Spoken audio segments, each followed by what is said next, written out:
네. 엘리사벳 노벨이라고 하는 분의 조금이라고 하는 제목의 시가 있습니다. 그 제목의 시를, 조금이라고 하는 제목의 시를 여러분에게 좀 소개를 해드리고 싶습니다. 설탕을 조금 가지고도 음식 맛이 달게 되네.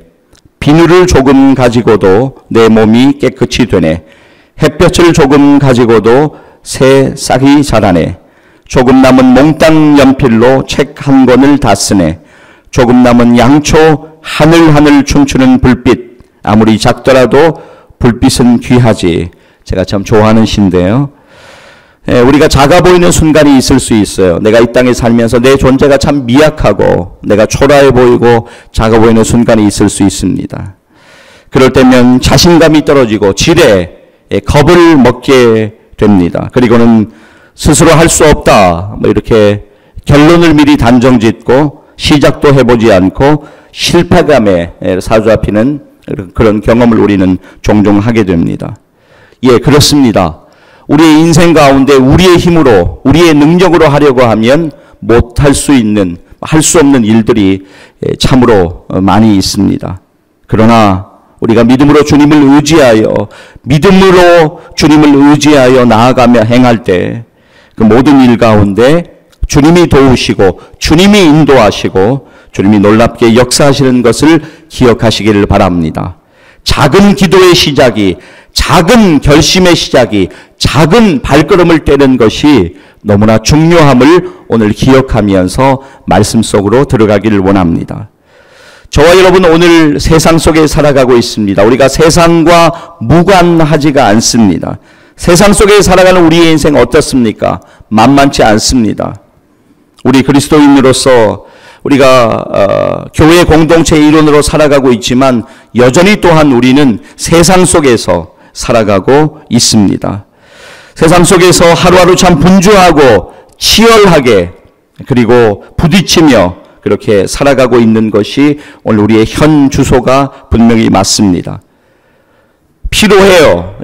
그 피로가 좀 풀릴만 하면 또 다른 피로가 오는 것을 느끼면서 오늘 우리는 살아가고 있는 것 분명히 맞습니다. 그러나 우리는 세상 속으로 부름을 받았습니다.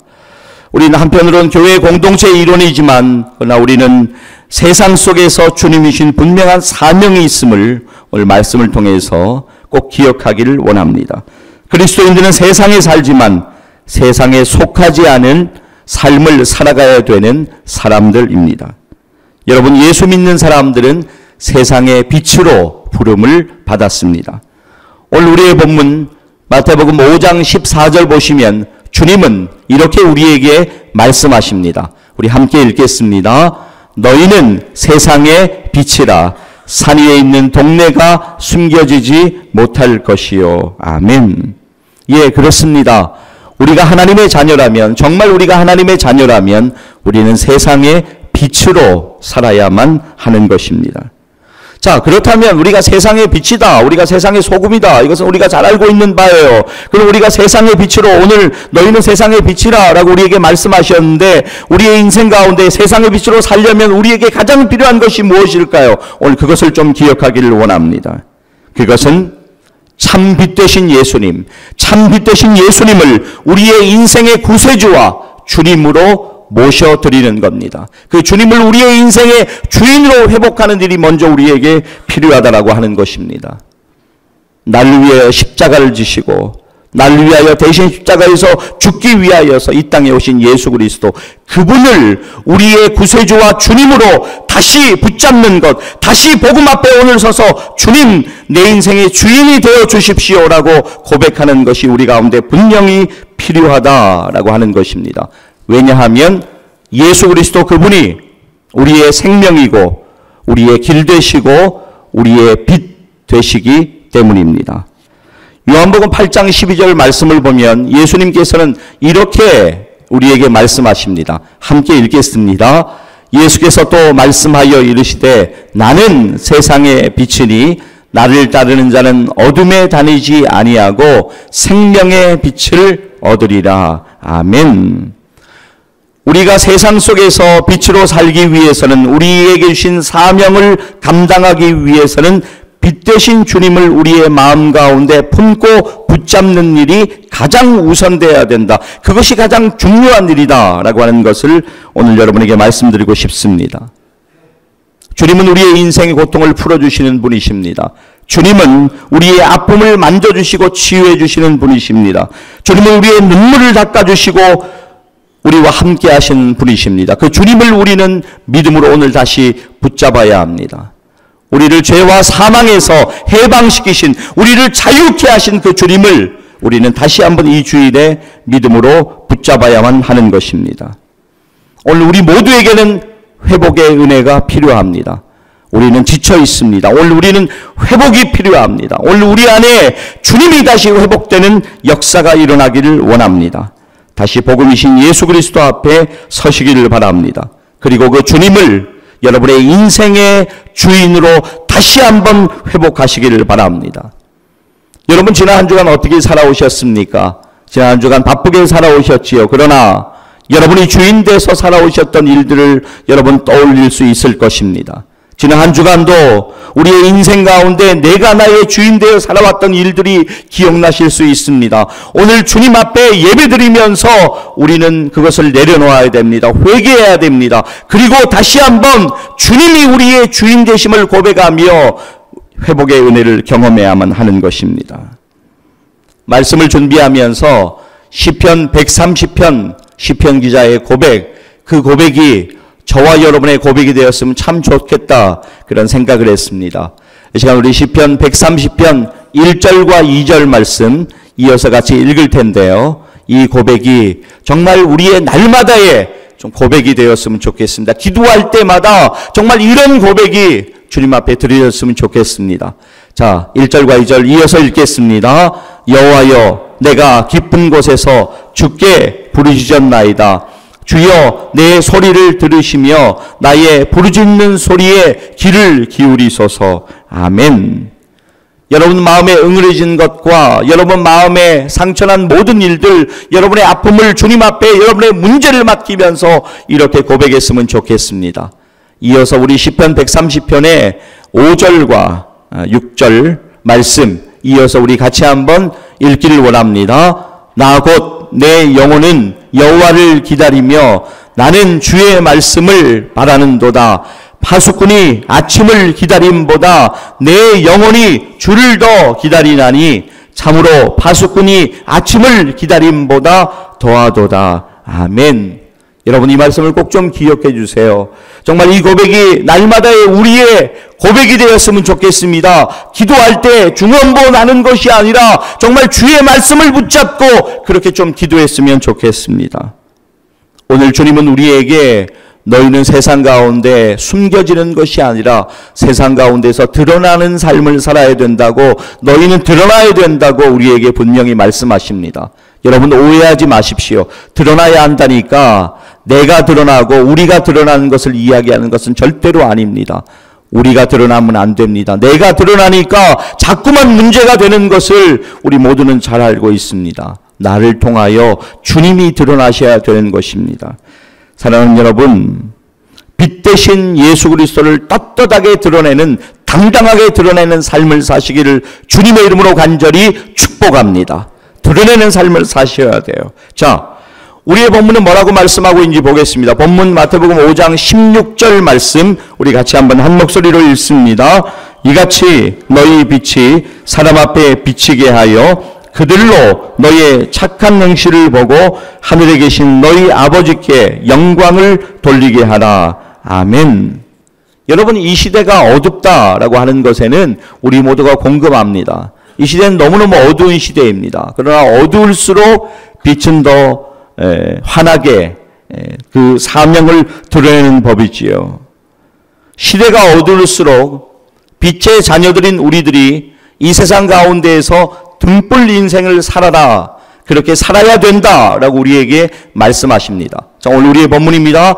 마태복음 5장 15절 말씀 우리 같이 읽겠습니다. 사람이 등불을 켜서 말 아래에 두지 아니하고 등경 위에 두나니 이러므로 집안 모든 사람에게 비치느니라. 아멘.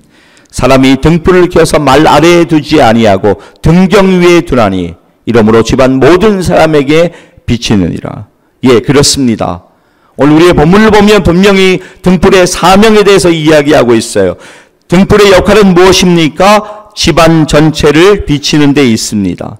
그러니까 우리의 사명은 무엇이에요? 세상 가운데 세상에 빛이 되는 것이 등불 인생을 살아가는 것이 우리의 사명이라고 하는 것입니다. 예수를 믿는 우리들이 바로 예수님께서 이 땅 가운데 이 세상 속으로 보내시는 빛이 되어야 된다. 세상에 비치고 사명이다 라고 하는 것입니다. 이사야 선지자는 이렇게 외쳤습니다. 일어나라, 빛을 발하라 라고 그렇게 외쳤습니다. 사랑하는 여러분, 우리는 여전히 오늘 세상 속에 살아가고 있습니다. 그러나 세상 속에서 복음의 영향력을 드러내는 삶을 살아가야 합니다. 세상이 점점 더 어두워질수록 그리스도인의 존재와 역할은 더욱 두드러지게 나타납니다. 어둠이 짙을수록 빛은 더욱 선명하게 빛을 발하는 법입니다. 당당하게 세상을 향해서 여러분이 예수 믿는 그리스도인임을 드러내시기를 바랍니다. 우리 한 가지 딜레마가 있어요. 그것은 뭐냐면 내가 여전히 드러내기에 많이 부족하다고 생각하기 때문에요. 그러나 여러분 그 과정을 잘 이겨내셔야 돼요. 여전히 우리는 변화가 덜 되었고 하나님 앞에 여전히 부끄러운 모습이지만 그러나 그리스도인임을 부끄러워하지 마시기를 바랍니다. 그리스도인이심을 더욱 당당하게 드러내어 살아가시기를 바랍니다. 여러분의 힘으로 할 수 없어요. 때로 부끄러울 때가 있고 때로 당황되는 순간들이 있어요. 그러나 주님이 함께 하실 거예요. 주님이 힘을 주시고 은혜 주실 것을 분명하게 믿습니다. 우리 안에 착한 일을 시작하신 분께서 주님의 날까지 우리와 함께 하시겠다고, 우리를 도와주시겠다고 분명히 약속하십니다. 빌립보서 1장 6절 말씀 우리 같이 읽도록 하겠습니다. 너희 안에서 착한 일을 시작하신 이가 그리스도 예수의 날까지 이루실 줄을 우리는 확신하노라. 아멘. 우리가 세상으로 나아가야 합니다. 그런데 우리가 세상으로 나아갈 때 우리만 나가는 것이 결코 아닙니다. 주님이 우리와 함께 하심을 기억하시기를 바랍니다. 우리가 들어가는 세상 속에서 마주하는 모든 일들 가운데 주님이 우리와 함께 하시고 힘을 주실 것입니다. 그리고 성령으로 반드시 우리 가운데 역사하실 것을 믿으시기를 바랍니다. 우리에게 필요한 것은 믿음이에요. 똑같은 말씀을 들어도 우리가 이 말씀을 흘려보낼 수가 있고 믿음으로 붙잡을 수가 있습니다. 사랑하는 여러분, 오늘 주시는 말씀을 믿음으로 붙잡으십시오. 주님이 여러분과 분명히 함께 하실 것입니다.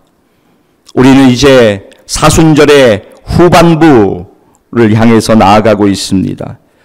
주님의 십자가의 은혜를 깊이 묵상하는 사순절 되셨으면 좋겠습니다. 그리고 오늘 우리에게 주시는 말씀, 이 말씀 여러분들이 깊이 진지하게 묵상하고 기도하셨으면 좋겠습니다. 우리는 세상의 빛으로 부름받았습니다. 우리는 세상 속에 살아가고 있지만 세상 속에 그렇게 속하지 않은 삶을 살면서 빛 대신 예수 그리스도의 영향력을 세상에 끼치는 삶을 살아야만 합니다. 주님이 우리와 함께 하실 것을 믿으시기를 바랍니다. 사랑하는 여러분, 언제까지 머뭇거리시며 언제까지 주저하시며 언제까지 핑계대시면서 남은 생애의 시간을 사시겠습니까? 사랑하는 여러분, 저는 사랑하는 여러분들이 남은 생애의 시간 가운데 세상의 빛으로 살아가시면서 하나님께 영광 돌리기 위하여서 이번 사순절의 기간 이 말씀을 붙잡고 진지하게 기도하시는 저와 여러분 되시기를 주님의 이름으로 간절히 축복합니다. 기도하시겠습니다.